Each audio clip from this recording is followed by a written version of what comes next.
Bonjour à tous les théophiles et bienvenue dans notre 33e cours sur les chemins prophétiques de la Bible. Aujourd'hui, nous voulons continuer notre réflexion sur la transformation de la parole prophétique en parole de Dieu, si je puis dire. Comment faire?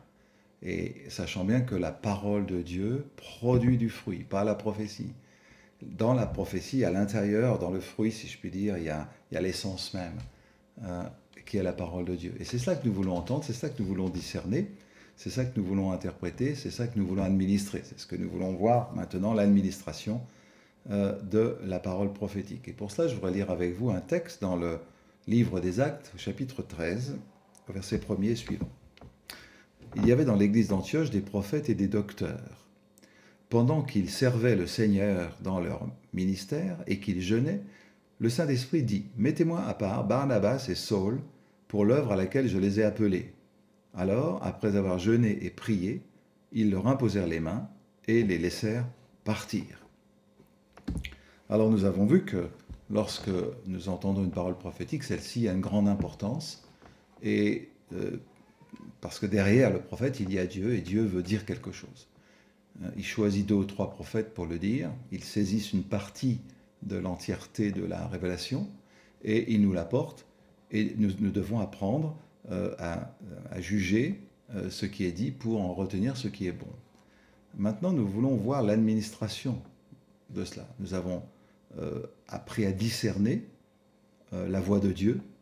C'est souvent reconnaître l'esprit dans lequel la parole prophétique est donnée, l'état d'esprit, voire même, évidemment, l'esprit qui anime cette parole prophétique. L'apôtre Jean dira « Examinez toutes choses, vous voyez de quel esprit il s'agit ?» Oui, nous voulons aussi savoir de quel esprit il s'agit, bien sûr, c'est le discernement. Et en même temps, le discernement nous permet de savoir à partir d'où le prophète a entendu cette parole prophétique. Et aussi sur quel thème biblique cette parole s'inscrit. Les thèmes bibliques sont des sortes de fils d'Ariane, comme ça, qui chevauchent toute l'Écriture, et qui sont initiés la plupart dans la Genèse, qui finissent dans l'Apocalypse. Et toute prophétie, toute parole prophétique s'inscrit dans un thème.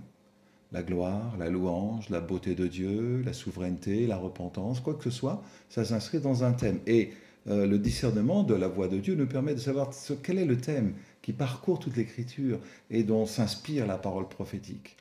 C'est l'esprit dans lequel c'est dit.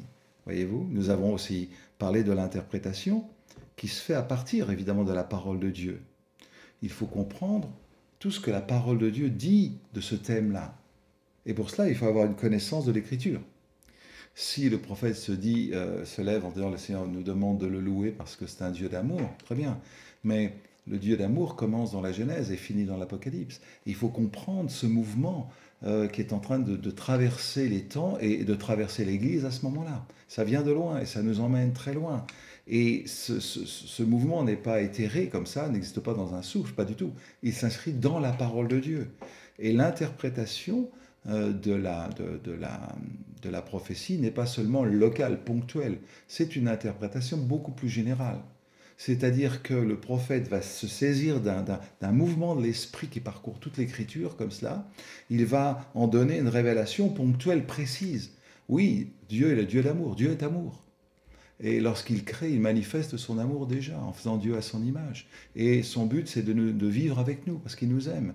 Et c'est ce qui se fera dans les dernières pages de l'Apocalypse. Et lorsque, dans une prophétie, le Seigneur dit « Mais moi, je vous aime », c'est toute sa nature que le prophète est en train d'exprimer. Et si celui qui juge, celui qui retient ce qui est bon, celui qui interprète, doit avoir cette connaissance de toute la pensée biblique. Et ainsi, non pas nous ramener à ce que Dieu veut dire seulement aujourd'hui, maintenant, mais nous ouvrir, au fond, nous ouvrir à une dimension beaucoup plus large. C'est-à-dire, oui, Dieu nous dit qu'il nous aime, ça nous fait du bien, ou Dieu nous dit qu'il nous aime en nous faisant entrer dans sa grande histoire, dans son grand dessein. L'interprétation ne doit pas être resserrée sur nous-mêmes, locale, si je puis dire, mais par la parole de Dieu et avec l'aide de l'Esprit, l'interprétation et le discernement devraient nous ouvrir à quelque chose de beaucoup plus vaste. Ainsi, Paul et Barnabas vont être appelés dans une œuvre qui les dépasse. Et l'apôtre Paul le dira dans tous ses livres, dans toutes ses lettres, pardonnez-moi.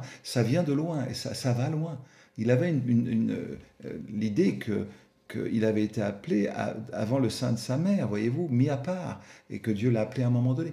C'est une grande histoire que l'on découvre. Et maintenant, l'administration. Justement,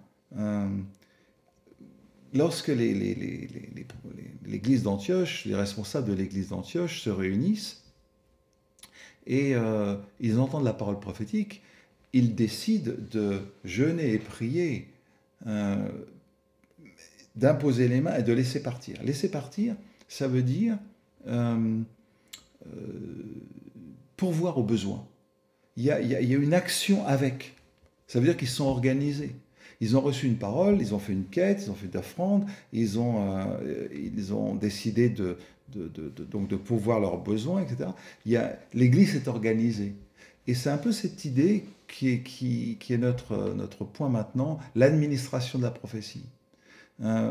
Nous avons effectivement discerné ce qui était bon, et là, l'Écriture nous demande de jeûner et prier, et je pense que c'est un excellent moyen de jeûner et prier.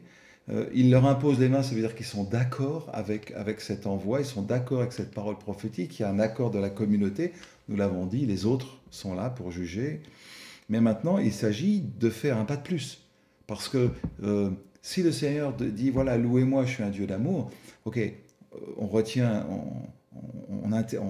on discerne, on sait de quel esprit c'est, on interprète cette parole avec la parole de Dieu, très bien, mais on l'administre, mais qu'est-ce qu'on fait? Voyez-vous, qu'est-ce qu'on va faire maintenant? Et ça, c'est absolument essentiel dans la prophétie. Beaucoup de prophéties sont bien entendues, mais on ne fait rien. Elles résonnent dans l'assemblée, on l'entend bien, on comprend, etc., mais on ne fait rien. C'est comme une parole, comme de l'eau qui passe. C'est une parole de plus. Mais si c'est Dieu qui parle, c'est justement parce que c'est Dieu qui parle derrière la prophétie. Et quand nous faisons ce travail, c'est pour sortir, si je peux faire émerger cette parole de Dieu. La parole de Dieu est créatrice et elle veut produire quelque chose en nous. C'est pourquoi il est important de comprendre qu'après toutes ces choses, il y a une marche en avant. Agir à partir d'une prophétie, se mettre en marche est extrêmement important. Que Dieu nous bénisse.